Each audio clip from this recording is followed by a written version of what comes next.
I don't know about you, but I train in a commercial gym that is extremely busy. It can be incredibly difficult to find equipment, and for a lot of people, it can just be intimidating to be in. Today, I want to share with you 5 of the best tips that I've learned over the years of how to get an efficient and effective workout in a completely chock-a-block commercial gym. You may not be able to implement all of these tips at the same time, but I'm sure if you watch the video to the end, you will find a tip that resonates with you. If you've never seen one of my videos before, my name is Jake. I'm a men's fitness coach, and it is my goal to help guys to get into the best shape of their life.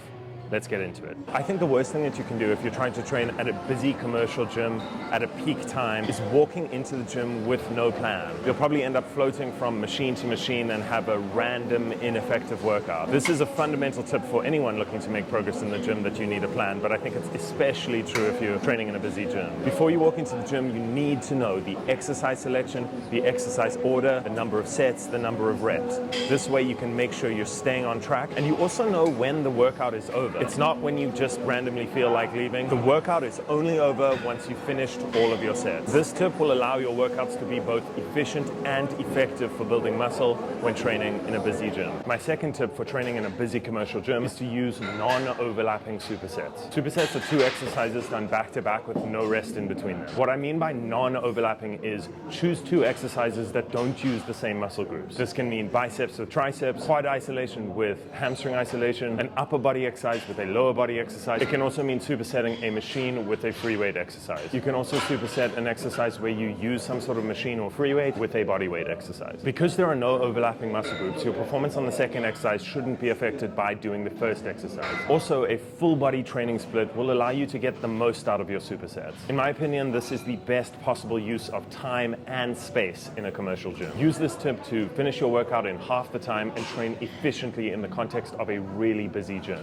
My third tip for how to be efficient when training in a busy commercial gym is to prioritize using dumbbells. Dumbbells are super easy to access, incredibly flexible in terms of exercise selection, and you don't require much warming up. With a big enough dumbbell rack, you can train pretty much every single muscle group in your body really effectively. Prioritizing dumbbells means that you can get in and get out quickly, and rest assured knowing that you've had an effective workout. My fourth tip for how to train in a busy commercial gym is completely different from the dumbbell tip, and this is to use a squat rack and do like the entire workout in a squat rack. You'd be amazed what you can accomplish with 20 to 30 minutes in a rack. And of course, because it's busy, you'll probably let somebody work in with you, but that doesn't mean you can't have a super efficient workout just in one rack. I would suggest focusing on a compound lift, a squat, a deadlift, a row, a pull-up, a overhead press. You can train pretty much your whole body with just a barbell and plates. And this also ties into my second tip, which was to use supersets. We can do non-overlapping supersets in the same squat rack. Doing a barbell row with an overhead press or doing a deadlift with a pull-up. There's not much overlap in these supersets, so as I said, the performance on the first exercise shouldn't affect the performance on the second exercise. The barbell lifts have been used for over a century for people to build their bodies. They're universally applicable, and you can get into incredible shape with just a handful of exercises.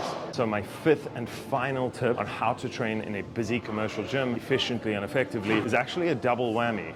It's 2 tips in one. The first one is to use unilateral exercises. So this means training one limb at a time, either a single leg exercise or a single arm exercise. The advantage of doing one arm or one leg at a time is that you don't need to go as heavy to get a really good training stimulus. Depending on the exercise, this can be done with a machine, with body weight, or with dumbbells. And as a result, it can be a useful time-saving hack. And the other half of my 5th tip is to do so-called mechanical drop sets. A drop set is where you do back-to-back sets with decreasing weight as you go on the same exercise. The difference with a mechanical drop set is you just make the exercise mechanically easier as you go. A great upper body example of this is to do a 45-degree dumbbell bench press, push that to failure, and then put the bench down some to a 30-degree incline, do a set to failure there, and then do a flat press and do another set to failure. As you decrease the angle of the bench, the exercise becomes mechanically easier. You could even add to the mechanical drop set by finishing off with a decline push-up. In terms of lower body, a pretty classic drop set is to do a reverse lunge with dumbbells, and once you've reached failure with the dumbbells, to go into a body weight set immediately afterwards. I hope you found some of these tips useful, and they will help you to be more efficient if you're in the unfortunate position of having to train in a busy commercial gym. And if you are interested in getting into the best shape of your life, being told what to eat, how to train, when the training plan changes, when the diet changes, I would love to hear from you. You can fill out the application for one-on-one coaching in the description of this video. Otherwise, please like and subscribe and check out this video because YouTube thinks you're going to like it.